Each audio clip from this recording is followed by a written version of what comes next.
Sherman versus Hood, Battle of Kennesaw Mountain. The relentless march to Atlanta, Sherman's gamble, Hood's fury. How does a cautious Southern general, a fiery Confederate warrior, and a Union commander dubbed Uncle Billy collide in one of the Civil War's most dramatic and deadly showdowns? What drove William Tecumseh Sherman, known for his methodical destruction, to gamble everything on a frontal assault against Kennesaw Mountain's seemingly impregnable defenses? Why did John Bell Hood, with his bold but battered spirit, risk his soldiers and his reputation in a fiery attempt to halt Sherman's march? It was late June of 1864, and the Georgia heat wasn't the only thing causing tempers to flare. The Atlanta campaign, a critical chapter of the Civil War, was hurtling toward its dramatic crescendo.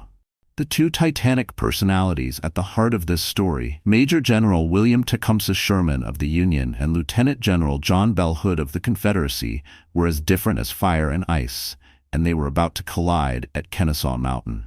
What led them to this pivotal moment? Let's rewind to the start, where ambition, strategy, and a hefty dose of stubbornness shaped one of the Civil War's most gripping confrontations. Born in 1820 in Lancaster, Ohio, William Tecumseh Sherman didn't grow up with visions of military glory. His father, Charles Sherman, was a respected lawyer and Ohio Supreme Court justice, but his untimely death left the family in financial ruin. 9-year-old William was sent to live with a family friend, Senator Thomas Ewing, a political powerhouse. Ewing, recognizing Sherman's intelligence, secured him an appointment to West Point, where young Sherman excelled. Not at academics, mind you, but at making friends and causing trouble. A cadet with a sharp wit and sharper tongue, he graduated in 1840 with a respectable rank and a reputation for being bold but reckless. Sherman's early military career wasn't particularly glamorous. During the Mexican-American War, he spent much of his time behind a desk instead of in battle, a fact that left him itching for action. After the war, he tried his hand at business, running a bank in California during the gold rush. Let's just say his financial acumen didn't match his strategic genius, and his venture floundered. By the late 1850s, Sherman had sunk to a low point. His mental health wavered, especially after a stint as the superintendent of a military academy in Louisiana ended with the secession of Southern states. By 1861, when the Civil War erupted, Sherman returned to the Army, but not without baggage. His early performance as a commander was uneven, leading some to label him unstable. Rumors of madness even circulated.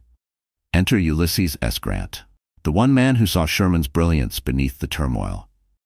Their bond was forged during the Battle of Fort Donelson and solidified at Shiloh, where Sherman's steadiness under fire earned Grant's trust. "I knew wherever I was, I could rely on Sherman," Grant famously said. Sherman, in turn, admired Grant's unflappable nature, describing him as a man who was braver than a lion and cooler than a cucumber.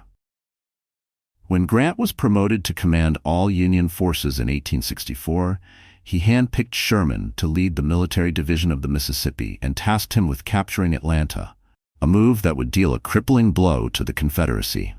Sherman's strategy was as methodical as it was ruthless. His army of 100,000 men advanced through Georgia like a relentless tide, aiming to sever the Confederacy's supply lines and morale. His opponent, General Joseph E. Johnston, was a master of defensive tactics. If Sherman was the hammer, Johnston was the anvil, always retreating just in time to avoid being smashed, but never delivering a decisive blow of his own.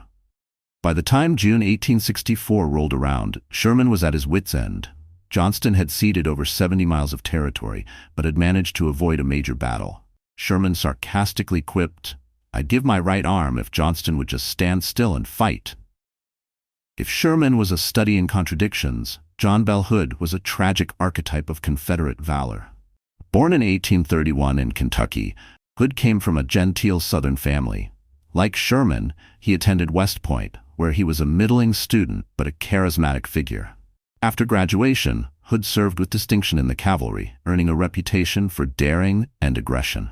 During the Civil War, Hood's bravery often bordered on recklessness. At Gettysburg, he suffered a devastating wound to his left arm. Later, at Chickamauga, a shell shattered his right leg, leading to amputation. Hood's physical suffering, however, did nothing to temper his audacity. He returned to command with a prosthetic leg and a fiery determination that inspired his men. Despite his grit, Hood was no fan of Johnston's cautious approach. By mid-1864, he was openly critical of his superior, writing to Confederate President Jefferson Davis that Johnston's endless retreats were demoralizing the army. Davis, ever eager for bold leadership, began to see Hood as a potential replacement. As the sweltering June sun bore down on Georgia in 1864, two titans of the Civil War prepared for a showdown that would test grit, strategy, and sheer will. Union General William Tecumseh Sherman, nicknamed Uncle Billy by his men, had been chasing Johnston across northern Georgia like a relentless predator, employing his hallmark flanking maneuvers to force the Confederates out of strong positions.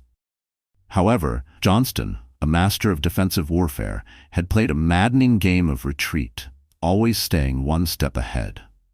By mid-June, Johnston decided it was time to dig in and make his stand at Kennesaw Mountain. With its steep ridges, dense forests, and the Western and Atlantic Railroad skirting its northernmost point, the mountain was a strategic prize Sherman couldn't ignore. That railroad wasn't just a lifeline. It was the artery pumping supplies, ammunition, and reinforcements to Sherman's vast army. Lose it, and Sherman's campaign would wither on the vine. Kennesaw Mountain was more than just a hill. It was a Confederate fortress, the keystone of Johnston's defensive line, a last bastion before Atlanta. Its geography and the presence of the railroad made it indispensable for controlling northern Georgia. Johnston's strategy was to bleed Sherman's army in a war of attrition, forcing him to fight on Confederate terms. But Sherman's relentless determination, coupled with his willingness to adapt, proved too much. Johnston's men had constructed an astonishing 50 miles of interconnected trenches, earthen batteries, and fortified positions, turning the landscape into a labyrinth of death. The Confederate lines formed a semicircle around the western side of the mountain, while Sherman's forces mirrored this on the eastern flank. The Union Army's incessant artillery fire lit up the nights like a 4th of July spectacle, a grim reminder that war never sleeps. To make matters worse for Sherman, Johnston's defensive strategy was the polar opposite of General John Bell Hood's aggressive philosophy. Hood, commanding the corps in Johnston's army, believed in attacking the enemy head-on, no matter the cost. He had been writing heated letters to Confederate President Jefferson Davis and General Braxton Bragg, criticizing Johnston's tactics as cowardly. Bragg, ever the meddler, had little love for Johnston, but found himself caught between two combustible personalities. By June 20th, Johnston made a critical adjustment. Recognizing the need to reinforce his left flank, he ordered Hood's corps to shift from the extreme right. Hood's division commanders included Major Generals Alexander P. Stewart, Carter L. Stevenson, and Benjamin F. Cheatham. Johnston also positioned Stevenson's division 3 miles from Marietta, held in reserve near Hunman's division. While Johnston preferred to wait for Sherman to throw himself against Confederate fortifications, Hood's fiery temperament got the better of him. On June 22nd, Hood received intelligence, or rather scant rumors, that Union forces were advancing. Eager for action, Hood decided to launch an offensive. He sent Stevenson's division toward Mount Zion Church, where they encountered Union regiments around 2:30 p.m. The Union forces initially fell back under heavy fire, leading Hood to assume they were merely a reconnaissance force. With the confidence of a gambler on a hot streak, Hood ordered Stevenson and Hinman to pursue. But as they advanced, the Confederate troops stumbled into a well-entrenched Union line formed by Schofield's Army of the Ohio and Hooker's XX Corps. What Hood had dismissed as a spearhead turned out to be a formidable defensive position. After 2 failed assaults and nearly 1,000 casualties, Hood's opportunity crumbled. As dusk fell, the Confederate survivors dragged themselves back to their lines, their fury and pride bruised as much as their bodies. One Confederate officer's grim remark summarized the day. "My impression is that there's a considerable force of infantry advancing in my front, but I have not yet felt them, and I have no means of judging except from the statements of the colonel." Translation? They were flying blind. Back at Union headquarters, Sherman fumed. The rugged terrain, Johnston's masterful delays, and now Hood's surprise attack had frustrated him. On June 24th, Sherman made a bold and controversial decision, a full frontal assault.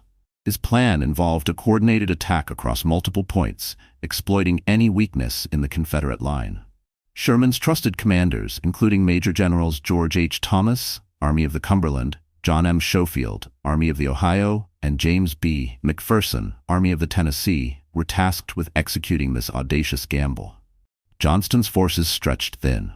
Hood's troops defended the southernmost end of the line, Hardee's men held the northernmost flank, and Johnston himself established headquarters further east in Marietta. Schofield's Army of the Ohio would press south, while McPherson's Army of the Tennessee would feint at the northern end to distract Hardee. The centerpiece, Thomas's Army of the Cumberland, would launch a massive assault where Hood's defenses were weakest, aiming to break the Confederate line and pour through. At 8 a.m., Union cannons thundered to life, bombarding Kennesaw Mountain. Confederate soldiers crouched in their entrenchments, ears ringing from the deafening artillery. Smoke hung thick in the air as Union soldiers struggled to advance through dense thickets and rocky terrain. Hardee's northern flank braced for McPherson's feint, while Hood's men faced the full brunt of Thomas's assault. Brigadier General John Newton's division advanced in column formation, making them an easy target for Confederate sharpshooters. Newton's brigades, led by Brigadier Generals Wagner and Harker, were quickly repulsed.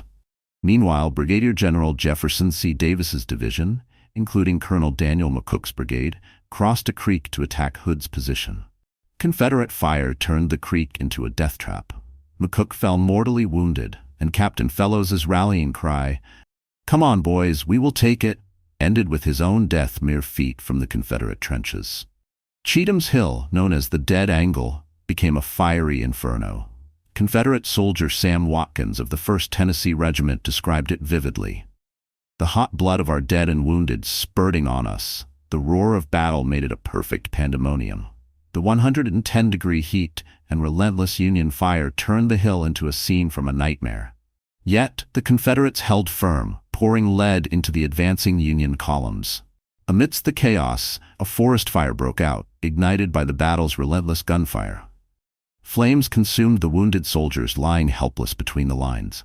In an extraordinary act of humanity, a nameless Confederate colonel waved a white flag and shouted, 'Come and get your men, for they are burning to death.' Both sides temporarily ceased fire to rescue the dying, unarmed soldiers carrying their comrades to safety. By 11:30 a.m., Sherman's assault was over, and it had failed. The Union lost nearly 3,000 men, including 2,000 from Thomas's army alone, while the Confederates suffered around 1,000 casualties. The battlefield was littered with corpses, and the stench of death hung in the air for days. Sam Watkins later reflected, "Compared to this day's fight, all others dwarf into insignificance." Sherman, undeterred by the failure at Kennesaw Mountain, shifted tactics. Instead of another frontal assault, he maneuvered around Johnston's position, forcing the Confederates to retreat to the Chattahoochee River. Johnston's men burned the bridges behind them, but their retreat could only delay the inevitable. By July 4th, the Confederates had fallen back to Atlanta, their hopes dwindling as Sherman closed in on the city. The Battle of Kennesaw Mountain showcased the horrors of war and the thin line between humanity and savagery. Amid the carnage, acts of compassion, like the temporary truce to save the wounded, offered glimmers of hope. Yet for the soldiers on both sides, the battle was a stark reminder that even in defeat, the war's relentless march would grind on. The Battle of Kennesaw Mountain was also a prelude to the larger drama of the Atlanta campaign, which would decide the fate of the Confederacy. For more stories like this, packed with drama, humor, and historical intrigue, subscribe to our channel and turn on notifications. Don't miss the next chapter in the incredible saga of the Civil War.